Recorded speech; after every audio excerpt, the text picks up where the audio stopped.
3 million pesos. Ang kulit ko, di ba? Hindi required na mag-gate dito sa village. Natin yung mga recent investments ko dito. Gusto ko mag-alaga ng manok dito sa ilalim. Hinaras bigla sa vlog. Nasuka ang person. Calm down. There's no more second guessing.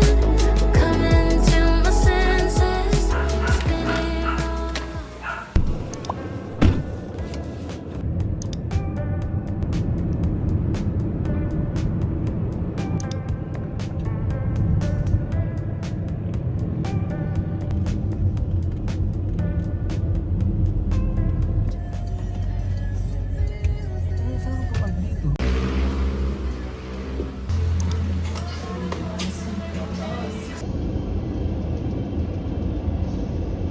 Welcome to the vlog. Ayan, nakita nyo galing tayo sa cafe. So ito kasing cafe na to, isa siya sa branch nung madalas talaga namin puntahan, which is Ahon Sumulong. Ito naman, Ahon Coffee Puso-Puso. First time namin dyan kasi nireko ng kaibigan namin. Before going in, medyo daming laman ng utak ko. Siyempre sa dami nang nangyayari sa amin ngayon ni Jello, nag-uusap kami about business, about bahay. Tapos pagbaba ko pa, ang init. Mainit yung branch dito kasi walang aircon. Parang ano lang talaga siya. Yung open air, ganyan. Small quaint coffee shop na merong taas. Hindi na nga namin napuntahan yung taas. Sabi ko, akit ako kahit mainit para lang i-check. Pero may nangyari kasi guys. So as we parked and entered yung, actually di pa kami nakakapasok, sa pintuan mismo, may nag-aalok ng turon na bata. Ilang taon na ba siya? 13 years old. Nauna ako bumaba kay Jeloy. Tapos siya, inayos niya yung parking kasi medyo alangan yung parking dun dahil konti lang din yung parking. So, umupo lang ako dun sa may labas, sa may bench. Katabi ko siya, dala-dala niya yung... Tapos nung nakita niya si Jeloy at papasok na kami, dun siya napatayo. Tapos inalok niya kami ng turon. Tapos pinapakita niya sa amin, ayun po, bagong loot. Oo, bibili na ako dapat. Tapos parang nagkukuha ako ng pera sa bag ko. Usually kasi sa totoo lang, hindi naman pag no, kahit minsan wala akong balak kumain. Pag nakikita ko talagang yung nakikita ko talaga na nagpupursige na ganun. Kasi kahit busog ako o hindi ko naman kailangan na papabili kami ni Jeloy, pareho kami mag-asawa. Habang pinapakita niya, yung dala-dala niya na Tupperware, di ba, nakaganyan. Natagilid niya masyado. Tapos nagulat talaga ako. Anong nangyari? Nahulog yung lahat ng turon. Pero ano naman bebe, yung pagkakahulog, kung ito yung normal, pag gumanon siya, opak! So, ang lumapat sa lupa, yung first layer. Tapos maya-maya, gumagano na siya. Na hindi niya pinapahalata na naiiyak siya. Hindi naman niya parang inaano na umiyak siya o ano, parang pinipigilan niya pa umiyak. Pero syempre siguro nag-worry siya kasi paninda niya yun. Pero alam niyo yun, parang kahit kaano-kaano ng mga iniisip natin sa pang-araw-araw natin, that we have to be grateful kasi kita nyo yun, dito lang ako makapagsalita. Pero ending naman, binili na lang namin yung Ana de la. Oo. Kawawa yung bata. Tapos di pa naglalunch yung bata. So, ang galing pa ng bata, to, ang ginawa na lang niya, yung mga malilinis na part, binigay niya sa mga staff. After namin bayaran, kasi pumasok kami sa loob, ang init kasi sa labas, sinama na rin namin siya sa loob. Iniwan niya yung paninda niya sa labas kasi bawal daw. Tapos nung habang kumakain siya, babe, naawa ako lolo. Bakit? Binili namin siya ng burger kasi nga hindi pa daw naglalunch, tsaka ng juice. Kumakain siya, sabi niya, ang sarap. Manan siya, tapos mamaya sabi niya, pwede ko po bang i-take out na lang to para makakain din yung nanay ko. Lapit na kami sa bahay. Sorry kasi tinigil ko, naiiyak talaga ako. Hindi ko talaga kaya. I-enjoy mo na lang yung pagkain na binili sa'yo. Tapos naisip niya pa yung Hindi ano. natin bayaran natin. Iniisip ko nga kung may cash akong dala kasi wala eh. Buti nga may cash ka eh. Buti rin din. Kasi sa totoo lang, aminado Kasi naman cash ako. lang Hindi talaga ako lagi nagdadala ng cash. For some reason, may dala talaga akong cash ngayon. At thank you Lord, may dala akong cash. Kasi wala din siyang dalang cellphone, baby, di ba? Hindi naman ano yung bata, eh kanina nung naiiyak siya, tinatago pa kanya na naiiyak siya, nahihiya siya actually.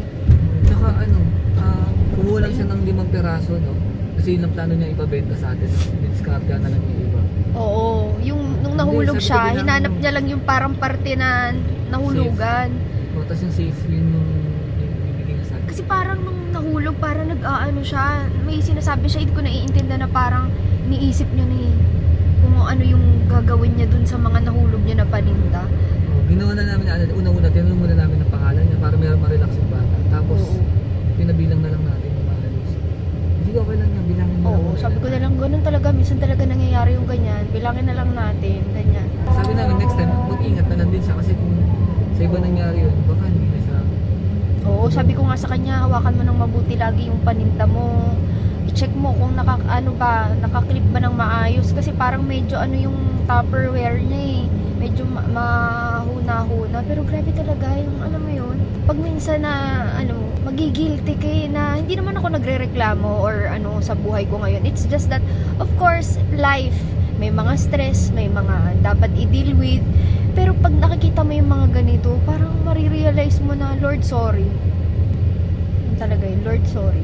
Anyway, magbibigay lang talaga ako ng progress sa bahay ngayon. At nagdaan lang kami dun sa cafe na yun na hindi naman namin normally dinadaanan. Kasi ang dami nagre-request na, ate, baka pwede pa kang magbigay ka pa ng house update, ganyan. Grabing intro ito ng vlog, guys. Nag-send pa si Ate Ana ng update na kain ng siya kayong Ito na tayo. Kita natin yung nagagawa sa gate. Uy, may electric fence na. Nagtanong ako kung pwedeng tapakan yung tiles, pero nakatapak na ako. We are here. Ang lamig, sister. Tayo sa bahay. Si Jelly ikot na ikot kasi may meeting yan. And ayan, makikita ninyo, medyo may kalat pa, may gumagawa sa labas. Saan tayo magsisimula? Ng house progress. Kasi mukhang interesado kayo. So, hi guys, we're back dito sa bahay. And dito tayo magsisimula sa ating pinaka-pwesto. Sa kasalukuyan, sobrang lamig na niya. Dahil nung uli, diba, sira pa siya. Kasi anong nangyari, parang 3 or 4 days namin ginamit, tas biglang hindi siya gumana. Or gumagana, pero parang sa sasakyan, pagka nawawala na ng lamig or sa kwarto nawawala ng lamig, yung mare, freon. Nag-leak pala yung freon. For some reason, yun ang sabi nila. And gumagana na siya. Ito yung sinasabi ko sa inyo, may pinakamalaking konsumo ng aircon sa amin, which is 6 horsepower. I think naikwento ko siya sa live na ang gusto nila ilagay dito nung aircon supplier ay 2 na 3 tonner. Sobrang lamig nun, na para bang pang mall na yun. So sabi ko, baka naman pwedeng isa lang para hindi ganun kalakas sa aircon. And nung ina-assess ko siya sa sarili ko, tapos guys nag-try ako.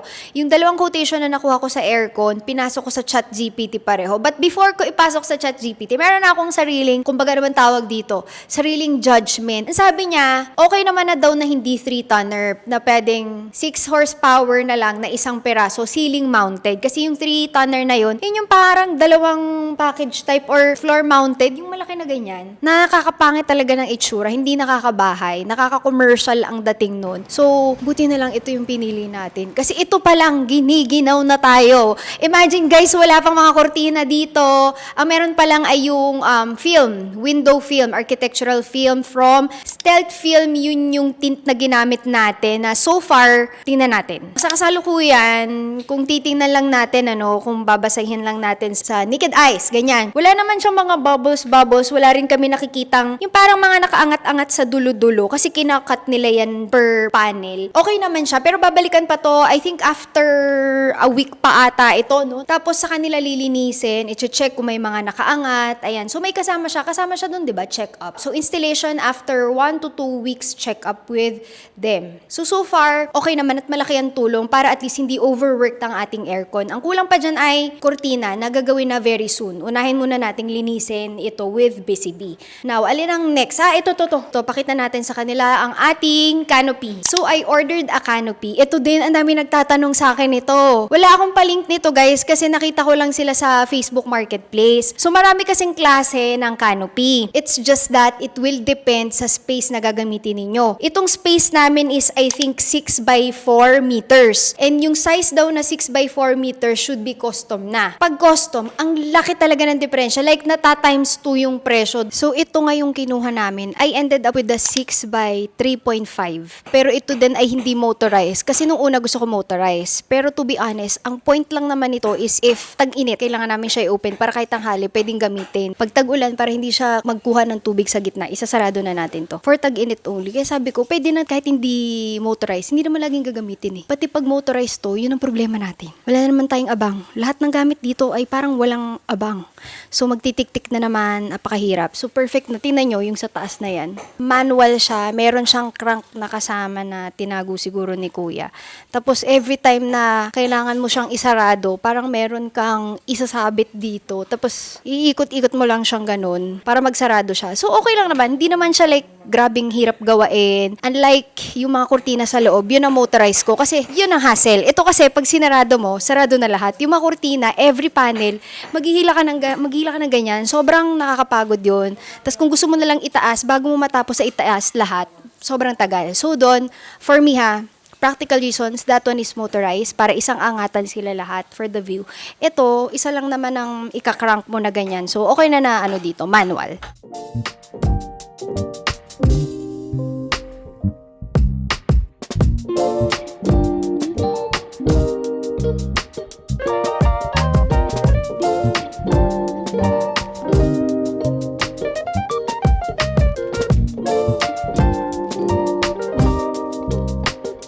So, bumalik muna tayo dito sa loob. At dito tayo. Papakita ko sa inyo, ito, naikabit na siya. Diba for some time, ito, makikita nyo, may butas lang siya na maliit. Ang sukat nun is, I think, 60 cm. Ang mga appliances na mga built-in, it's usually 30 cm, 60 cm, or 90 cm. Ang nabili kong induction, kahit alam kong 60 lang ang butas, ay 90. Ang kulit ko, diba? Kahit alam kong 60. Kasi alam ko na doable naman na pwedeng butasin to. So, binutas na lang itong countertop from 60, ginawa na siyang 90 cm or 900 mm. Same thing for my oven. So, makikita nyo sa kabilang side na kasalukuyang may rice cooker. Ito siya. Supposedly, this is for the microwave, na microwave ang nag-end up. Ito dapat yung oven. Pero sabi ko, kasi, alam nyo kung bakit? Nung una, kaya provision for oven yun. Kasi wala naman to. Hindi to butas. Drawers yan eh. Drawers yan nung una. So, ito, tinanggal lahat ng drawers. Tapos, pinalitan siya ng oven na malaki. So, ngayon, wala na tayo ilalagay doon. Pero naisip ko, maglalagay tayo ng DeLonghi coffee machine na abangan nyo sa susunod na vlog. Yan ang ating agenda. But going back to this island counter, wow, pwede tayo magbenta. We have a wine cooler right here, 30 cm. Hindi nga lang ganun karami yung kakasya kasi syempre, maliit lang siya. Pero alam nyo guys, we are not good wine drinkers. Kailangan namin, kasi pag may nagre-regalo, ang usual namin ay hindi namin alam kung saan ilalagay. At least ito, pag halimbawa, sa guests, yung mga guest namin ay nagwa-wine, kami ni Jello ay juice lang kami, to be honest. At least meron na kaming lagayan para cool yan and pag may dumadating yan, just in case they want wine. Pero juice talaga kami. Tapos ito na yung oven natin. So ito na siya. It comes with different layers. Ano siya, may iba-iba siyang, ano bang tawag dito? Yan kasi, hindi naman talaga nagbe-bake. So, pwede kang mag-rotisserie, yung umiikot, pwede rin naman, to bake yung mga gusto mo i-bake, may pull-out sheet din siya, may tray din dito sa ilalim, ganon. Balak namin kumuha ng lessons na magnanay, para dito na lang sa bahay tayo magpaturo, wag na sa labas. Kaya talagang nilakayan ko yung oven. So, instead of putting it there, dun sa butas na yon, I bought a bigger oven and removed yung mga drawers here. And lastly, ang nasa taas is 5 burner. Hindi naman siya nagbe-burn. 5 stove. Basta induction, cooktop siya na 5 yung pwede. 1, 2, 3, 4, 5. And pwede rin ata na parang kung medyo pahaba, yung meron kayong mga grill na for induction, pwede mo siyang i-open. Hindi ko pa alam kung paano i-open. And then, pwede mong, let's say you want na meron kang grill. May nabibili ng mga induction na pahaba gusto mo mag-grill. You can choose this one and then this one. Joke. Okay, try muna natin yan. Yes, pwede mo silang pagsabayin. So that if you have a special na pangluto like grill, pwede mo gamitin ng sabay. Tingnan natin yung progress sa labas. Ayan, nagtatiles na sila. Galing ko kanina. Pagka-apa ko, tinanong ko kung pwede apakan. Dito na tayo. So, anong nangyari? Nauna naming i-decide na i-tiles. Kaso, since nag-gate, parang nag-iba yung elevation. Para slowly, nagsuslope siya papunta dun sa loob. Pero magsimula tayo sa labas. Tara, nandito na tayo sa gate. Mapapansin nyo, yung gate namin ay mapagbigay. Dahil hanggang ganito ko lang siya. Hindi required na mag-gate dito sa village. Parang mostly para sa aso, para sa bata, para hindi agad sila makalabas. Kaya makita nyo, ito mababa and then dun sa kabila, yun yung mataas na. Tingnan nyo dun sa kabila kung hanggang saan ko. Hanggang ganito siya. Dito yung mataas. Kasi ito yung pababang area na. Pero ito ay papunta dun. Kuya, pwede ba natin i-open? Saglit lang. Ayan. O, diba? May demo pang kasama. Ganyan siya, pero automatic. Kaya makikita nyo, meron tayong, ano man tawag dyan? Alarm. Pag gumagana, mag-a-alarm. Basta gumagalaw siya pag ganyan, at pag dinulo natin to, mapupunta lahat siya doon sa dulo na part. Yan, pasensya na po sa abala. Ito yung way niya ng pag-close. Tinatanggal pa sila mga alambre dahil nag-finish na sila. I think nakaunang primer na ata sila. O yan na. O, ganyan siya. Magic. Nawawala yung gate. Pero technically, nakatago siya doon sa steady na part ng gate. And pantay naman siya na ganyan. Sliding. So, pag ganyan siya, para hindi siya abala. Meron din kasing guideline dito sa village na hindi pa pwedeng magbukas yung gate mo ng sobra papalabas. Di ba sa iba pa pwede yun? Kasi nga naman, hindi na natin parte to ng property. Thank you mga kuya. Kuya, gano'n pa katagal yan? Hinaras bigla sa vlog. Mga ilang araw pa po? 3, 4? 4. Ayan, mga 4 na araw. Kasi pipinturahan pa siya. Tapos makikita nyo, nakabili na rin kami yung mga pang lagay na ilaw. Nakaabang na din yan. Yun ang dapat may abang. Wala nga kami nun lahat dito sa bahay. Kasi nga tapos na lahat. Tapos ito yung sinasabi ko, since naglagay ng gate na ganyan, tayo makakapasok dyan, di ba? Hindi rin namin mailipat yung Tesla charger kasi may ganito. Ayan, may ganyan. So kailangan, para mapasok natin, sisementohan nila yan. Hindi pantay yung elevation. So magtatapping sila dito sa may parte na to, hanggang dyan lang. Tapos, pwede na nila ituloy yung tiles papunta dito para makapasok na yung Tesla. Pagka natapos na nila yon, saka pwedeng ilipat yung Tesla charger and magagamit na itong mismong carport. So, yan ang nangyari. Ay, wait, meron pa pala dito tayo para kita nila.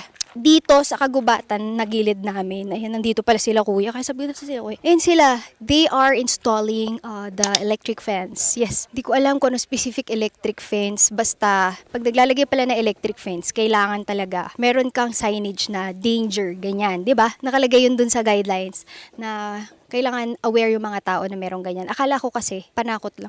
Meron siyang signage, kakalagay lang nila. Sa likod ba, may ganyan na din. So, pupuntahan natin. Ayan, nandiyan sila nagkakabit hanggang dun sa baba. Daan tayo dito, kila kuya. Next ay pand. Ang pand natin ay naghihintay na ng tiles. Kanina, tinanong sa amin, kanina ba kahapon, tinanong yung tiles.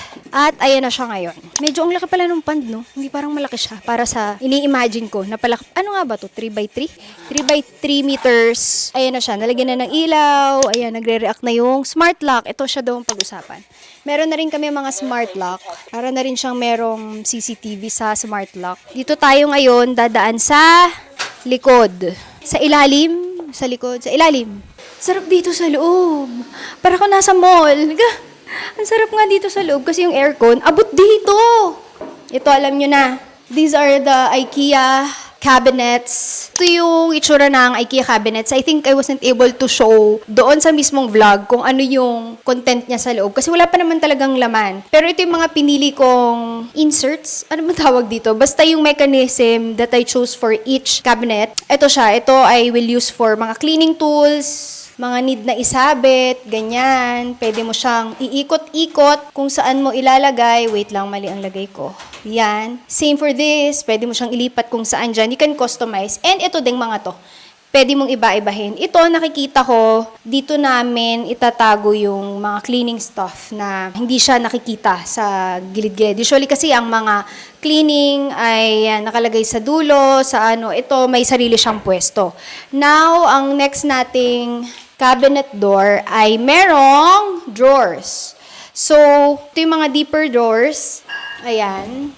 And then, ito yung mga mas maninipis na drawers. And we have shelves on top. Kasi ang hirap naman na maghila sa taas. Yan. Pero ito nakikita ko, alam niyo yung mga fabric conditioner, laundry detergent, yung mga hand soap, yung mga supplies natin, dyan natin ilalagay. Tapos, sa tabi niya is an extension of our pantry. So, pwede naman talaga maglagay sa taas ng mga kitchen stuff. It's just that, ayan, naglagay din kami dito. So that, for example, mga tulugan pa kami sa taas or busy kami sa taas, meron silang lagay na ingredients. Like mga pepper, condiments, pasta, mga ganyan. Kasi meron kaming, hindi nyo pakita, ref naman niya. Ito refrigerator ay kasalukuyang siniship sa Pilipinas ni IKEA. Hindi nyo alam yun. Merong built-in ng IKEA pala. Meron silang microwave, oven, refrigerator. Pero ito ay ganito din ang door. Kaya talaga namin pinili na ganito yung doors. You can customize. Pwedeng isang buo, pwedeng hati na ganyan. Pero kasi yung ref natin, ganito rin yan. Dito ang open yan, pakabilang side. And 2-door ref siya. So, may unit sa taas, which is the fridge. And then, ang unit sa baba is the freezer. Kaya ganito na rin yung ginawa namin sa ibang doors. Nga lang, ito, pwede nyo siyang pagdikitin. Ayan. dito sa loob para isang hilahan, but you can also have it separated. Ayan. Depende talaga sa'yo. Maganda doon, pumunta kayo doon sa planning section ni IKEA kasi meron ting planning sa online, pwede ka mag-design ng gusto mo. Pero, nung nag-design ako, para bang nabaliwala yung dinesign ko. Nung nagde-design na sila, may idea ko kung anong gusto kong ilagay. Pero ang galing nila mag-design, yung mga hindi mo maiisip because they've been doing it for so long.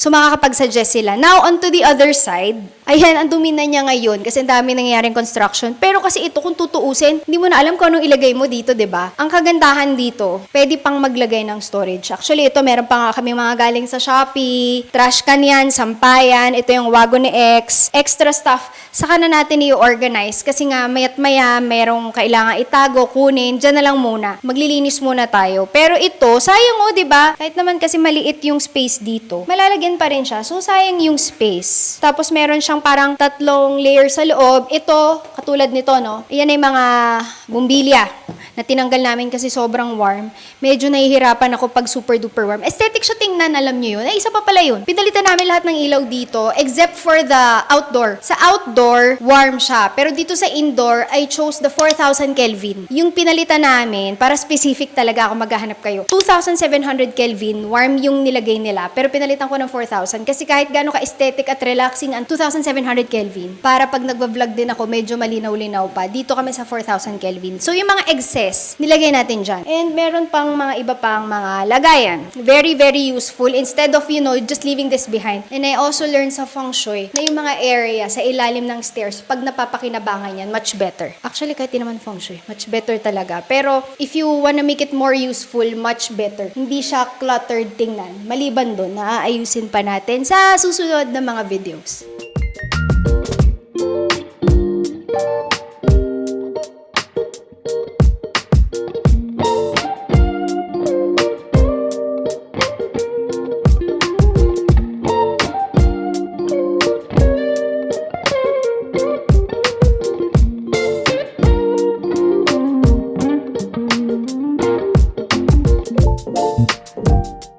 Supposedly, this is gonna be an extension of our dirty kitchen. Itong area na to, hindi ko na ipakita sa inyo kasi for security purposes.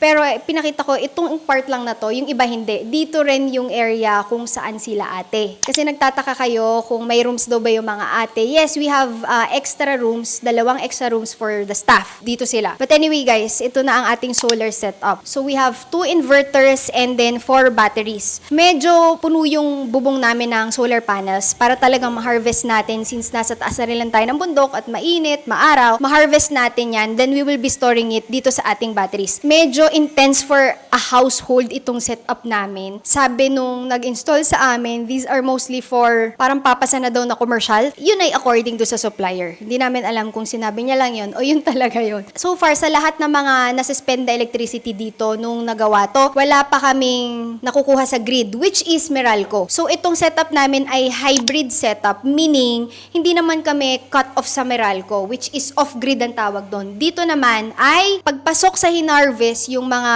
kuryente na kailangan, di walang problema. Pero pag sobra, mapupunta sa battery. Ngayon, pag kinulang, doon lang tayo kukuha sa grid o sa Meralco. Yun ang aming setup.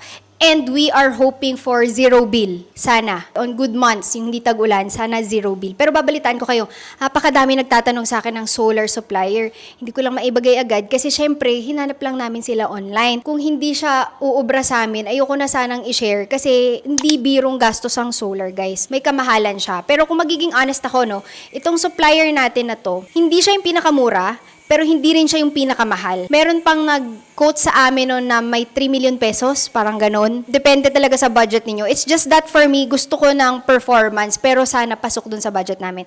Pag okay na to, yung unang bill kasi darating, parang mix pa siya ng walang solar, tapos may solar na. So, hindi natin maasahan yung bill na yun. Yung susunod na bill, doon natin malalaman kung talagang mazi-zero bill natin. Especially, it's summer.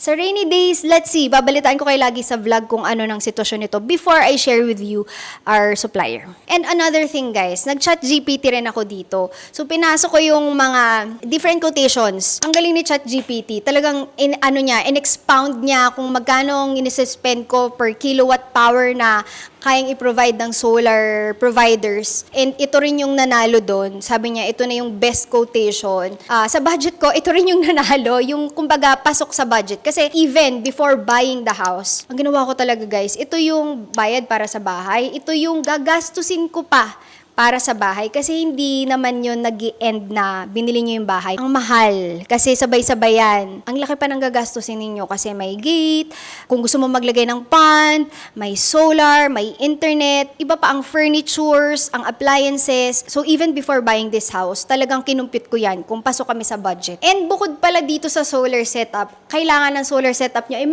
tada! Meron siyang wifi. So ayan, katulad yan, makikita nyo guys, may molding na kasi ayaw na namin magtik-tik. Siyempre, di ba, sino ba naman gusto nagtitik-tik? Titik-tik, ibig sabihin, gaganyanin yung pader ninyo, tapos ilalagay yung pipes dyan, at least hindi exposed. Pero sa akin, okay na yung ganyan. Okay na yung nakaganyan. Pero sa itsura niya ay iusin ko pa yan. Kakakabit lang yan.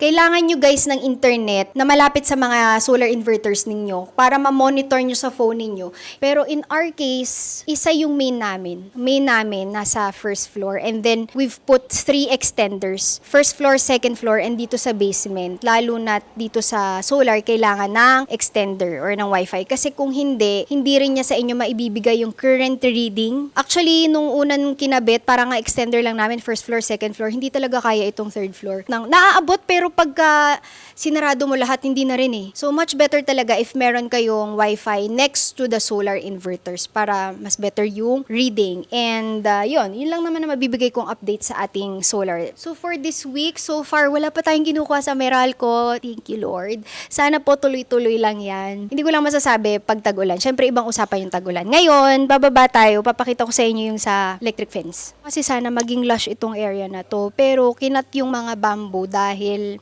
magdidikit dun sa electric fence. So let's see the workaround kung paano. Kasi 'di ba, parang mas maganda kung mas lush sila. But we also need the help of an electric fence. Tapos yun din, makikita nyo ang daming mga tuyo. Pero I'm used to this kalat kasi sa bahay namin ay puro bamboo din na ganyan. At talagang malamig ang bamboo. Sobrang sarap niya sa pakiramdam pag nandito ka, ang hangin. Ayan, hangin. Pero, ang dami mong walisin. So, I was thinking of getting leaf blower. Actually, nakabili na ako. Pero hindi siya umubra. Masyado siya mahina. So, papalitan pa natin na mas malakas para hindi naman kawawa yung nagwawalis. At least, nagli-leaf blower lang. Pag nasa isang area na yung mga dahon, madaling kuhanin. Pero yan lang. Yan pa lang yung progress sa ngayon. Nailagay na nila dito palibot yung ating electric fence. One side na lang yung wala. Siyempre, apakalayo namin. Pag nagkulang kami ng asin, talagang tatanggapin na lang namin na wala ng lasa yung niluto namin. Apakalayo sa bilihan. Pero at least, meron tayong sili. Itong mga to, pang ilang pang ilang bunga na niya, ang dami pang mga bulaklak. Itong mga bulaklak na yan, yun yung nagiging ganito, nagiging sili. So, meron tayong sili. Pwede kami mag-Bicol Express, mag-tinola, para sa dahon naman ng sili. Meron tayong cherry tomatoes. Ito kasi medyo maliit pa yung ating puno. Pero kahit maliit, ay makikita nyo may mga bunga na. And then, apart from that, we have, hindi ko pala napakita sa inyo, meron pa rin dito. We have, pwede tayo magpesto, may basil. This is tarragon for tea. Very plantita pa din tayo. Hindi pa rin nakakalimutan ang roots. Then, on the other side pa, we have, magulo pa dito, kaya hindi namin pakita ng husto. Celery, tapos may pandan dito kung gusto nyo magsaing, tapos pero masarap din sa tiyan. Masarap siya i-mix with tarragon. I'll be teaching you yung tinuro sa amin na tea.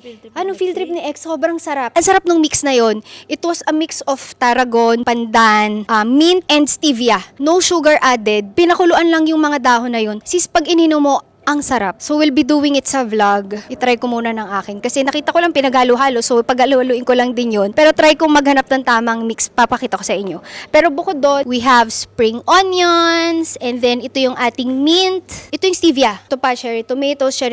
Pero sobrang liliit pa ng mga bunga. Pero ang dami pang papalabas ng mga bunga. Tsaka kalamansi. Tapos, rosemary para pag gusto mo mag-steak. Yan, 'di ba? Kung pwede lang mag-grow ng asin dito, may kabuti nga na tumutubo eh. Kaso hindi ata pwedeng kainin yan. Ano pa mga itatanim natin, okra, talong. Kumbaga, kung wala kang ulam, pumitas ka lang ng okra, talong. Tapos kunyari, meron kang tinagong, yung itlog, sabi ko kay Jeloy, di ba? Sinabi ko, gusto ko mag-alaga ng manok dito sa ilalim. Baka ireklamo tayo ng kapitbahay natin dahil ang ingay ng mga manok. At saka, baka hindi ko kayanin yung ipot ng mga manok. Sabi ni Jeloy, ibibili na lang kita ng mga itlog. Huwag ka na mag-alaga ng manok, please. Pero pwede dito sa baba.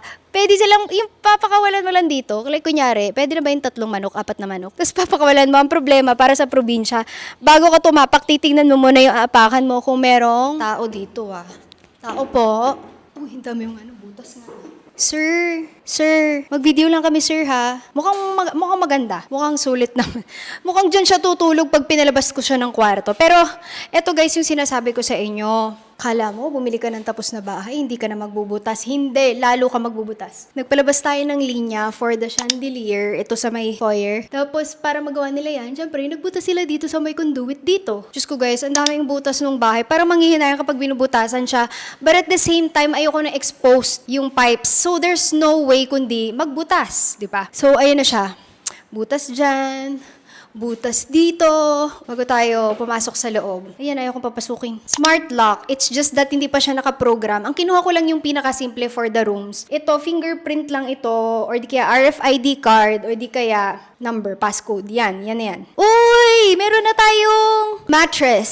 So, this is the mattress that I ordered. Smart mattress kasi na to. Yung parang nag-incline siya sa likod and sa paa, pwede mag-elevate. Yan, mga trentahin. Kailangan ini-elevate ang paa pag hapon. Pero ang pinili ko is yung as a whole. Pero pwede kasi na yung bed nyo, parang 2 bed na maliit. Ito, yung isang buo. So, walang choice si Jello. Pag gusto kong itaas, tataas ka din. Gana.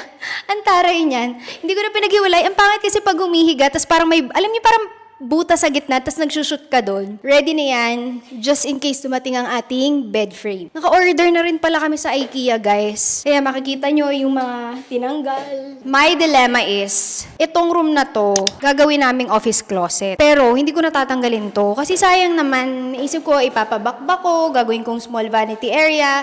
Wag na, dyan na yan. Mukha naman siyang parang pinto or pader, ganyan. But, itong palibot na to, yan, here will have a closet na mataas. And then, on the same side as well, may closet tayo, same size as the one on the other side. But, my dilemma is, should I be putting another closet, like those closets, dito sa area na to? Sayang ang view. But I came up with a brilliant solution. Tara, alam mo na, kumuha ako ng cabinets, pero yung hanggang ganito lang na cabinets.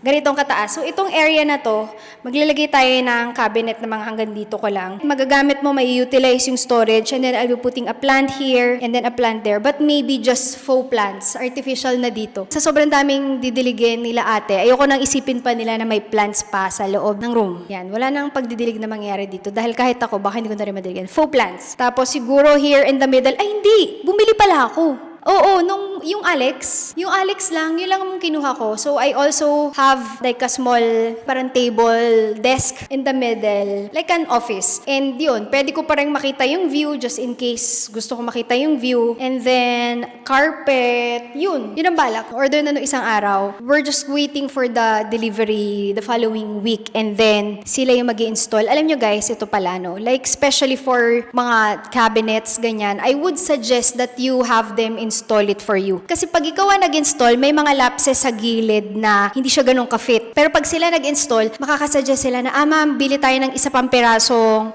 panel, gugupitin nila yan, pang fill in dun sa mga gaps. Makakapag-suggest sila ng ganun. Like katulad dun sa baba, mukhang built-in cabinet, diba? Yung sa basement, yung collaboration natin with IKEA. This one are also all IKEA para mabilis and swak sa design na iniisip ko.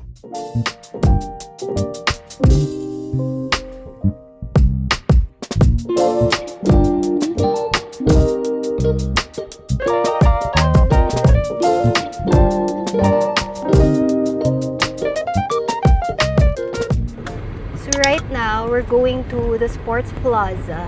Ay, mukhang patatakbuhin tayo, Bia. Tignan mo dun, baka Hindi, walang ano yan. Di, baka nga dyan sa gilid na yan. Ko naman, pati sa parking, kailangan perfectionist eh. Okay na ba yan? takas pa. Pag ito umangat sa gutter, ha, sinasabi ko talaga sa'yo. Ano, mga? Hindi. Init agad ng ulo. Pag asawa ka usap, mainit ulo. Nauna na sila. Ang gulo pala ng buko. Ayusin natin. Meron dyang quaint cafe. Tapos ayan na yung court. Saya dito kasi may playground, may basketball court. Hindi nga lang ganun kabago yung mga amenities. Tapos itong pool, open lang siya pag umaga, pag hapon hindi ata. Kaya sabi ko, ito na lang, tennis talaga. Kasi malapit lang to sa amin. Medyo paangat lang yung amin, paahon. Kaya mahirap siya lakarin, hindi may sasakyan. Pero 'di ba wala naman kami ganito sa amin. So masaya na kami sa kahit ganito. Yan. Tapos on the other side, we have playground. Ito yung playground for kids and then yun parang adult playground. Tapos may oval, may football. Oh, ma'am, warm up muna tayo. Ay, kailangan, di pa po ito kailangan. Sige, ma'am. Putoy, takbuhan. Diyan tayo, hirap na hirap Ano ako lang sa to, ma'am, light lang. Light. light. Ayos na to?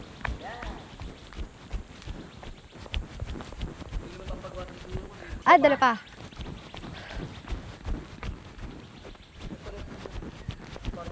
Parang dito pa lang, ano na ako Hindi kasi ako nag-exercise eh. Ganyan.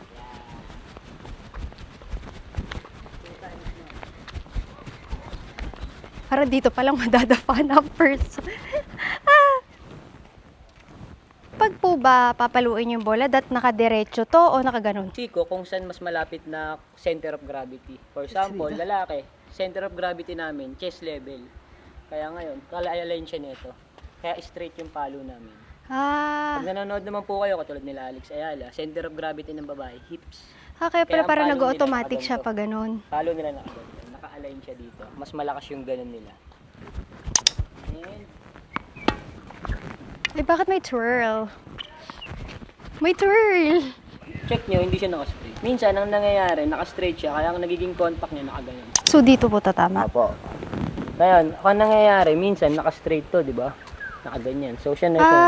Oo, nakaupe. So, dito, tsaka nyo siya ipupush pa ganun. Ganon. Yan. Tan-tan-tan-tan. Oh, ma'am, ready? Tuloy mo pa yung swing mo. Bakit ka naman? Tan-tan-tan-tan-tan-tan. Ma'am, ready? Tan-tan-tan-tan. Sige, contact. Tatong mo siya dito.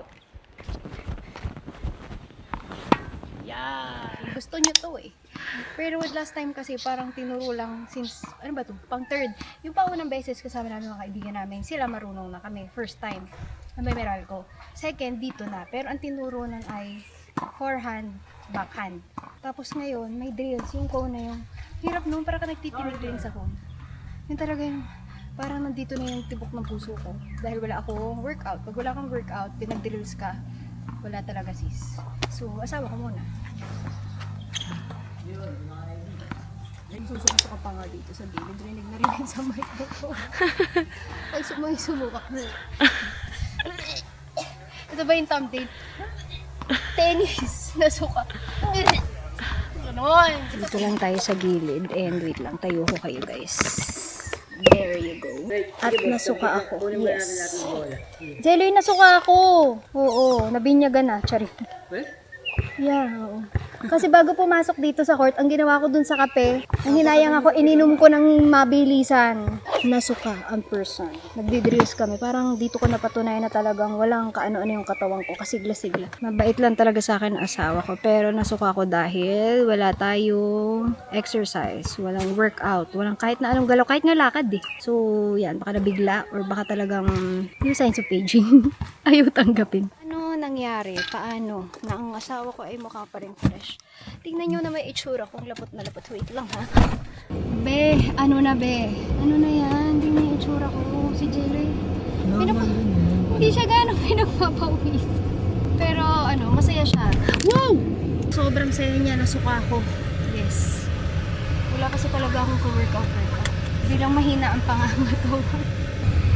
Okay, that is it for this vlog guys. Talagang tinapos lang namin with a workout because unti-unti nagtatry na talaga ako na gumalaw uli. Tsaka yun nga, yung mga tinatry ko ngayon, yung kumbaga mas sustainable. Kasi dito sa lugar na to, I don't know if I can find yung mga pilates, mga ganyan. Ang malapit talaga dito ay yung mga ganyang klase ng sports like tennis, may court. Pwede din mag-pickleball kung gusto mo. May court din ng pickleball dito. Golf, kasi itong village, pwede ka mag-golf dito. Yan, yung mga yan. Pero other than that, yung may mga ibang klase, baka hindi muna. Kasi gusto ko pag yung, halimbawa, nag-workout, mas sustainable. Yung kaya kong pumunta. Hindi yung mag-waste ako ng ano ba, as a mom and maraming ginagawa. Ayoko yung parang papunta pa lang ako dun sa sport na itatry ko, 1 oras na, parang dun pa lang, 'di ba, you spend time in the car, sayang na yun, sa anak ko na lang yun. Ito, so parang wala pa 5 minutes, nasa court na kami, 'di ba? Kung gusto mo mag-golf, almost the same. So, yan. Kung lang kami ng gamit dito sa bahay, check, and we're going home to Pasig. Thank you for watching, guys. Till our next house progress video. Maraming salamat sa panonood, and see you in my next videos. Bye! Bye, Daloy! Come down.